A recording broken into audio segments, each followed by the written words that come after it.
माता कुंती द्वारा कर्ण को त्यागने के बाद उसका लालन पालन अधिरथ और राधा ने किया। बचपन से ही तीरंदाजी में कर्ण की असाधारण प्रतिभा दिखाई देने लगी थी।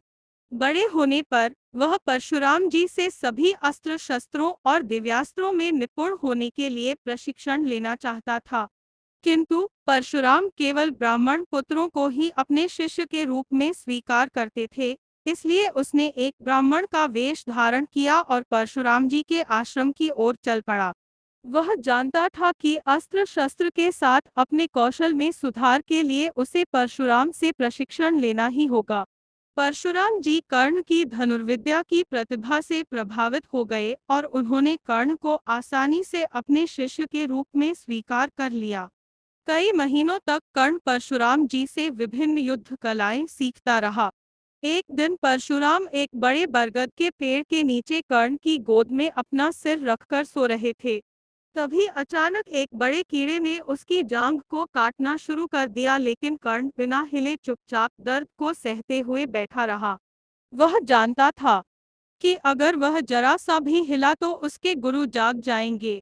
लेकिन धीरे धीरे कर्ण की जांघ से खून बहना शुरू हो गया। गर्म खून ने जब परशुराम के गाल को छुआ तो उनकी नींद टूट गई और वे जाग गए। तब उन्होंने देखा कि उनके प्रिय शिष्य को किसी जहरीले कीड़े ने काट लिया था।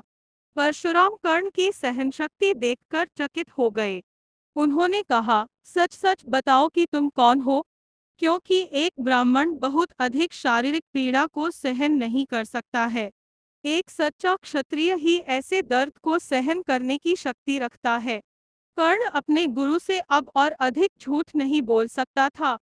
वह अपने गुरु के चरणों में झुक गया और बोला, हे गुरुदेव, मैं ब्राह्मण नहीं हूँ। मैं सारथी अधिरथ का पुत्र हूँ। मैंने आपसे झूठ बोला था, क्योंकि अगर मैं आपको सच्चाई बताता तो आप मुझे अपने शिष्य के रूप में स्वीकार नहीं करते। परशुराम की आंखें क्रोध के कारण अंगारों के समान चमकने लगीं। उन्होंने कहा, तुमने मुझे धोखा दिया।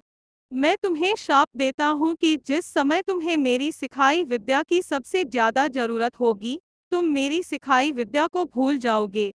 कुरुक्षेत्र के महान युद्ध के 17वें दिन जब कर्ण के रथ का पहिया कीचड़ में फंस गया था, तब वह अपने हथियारों का उपयोग करने का तरीका भूल गया था और अर्जुन द्वारा मार डाला गया था।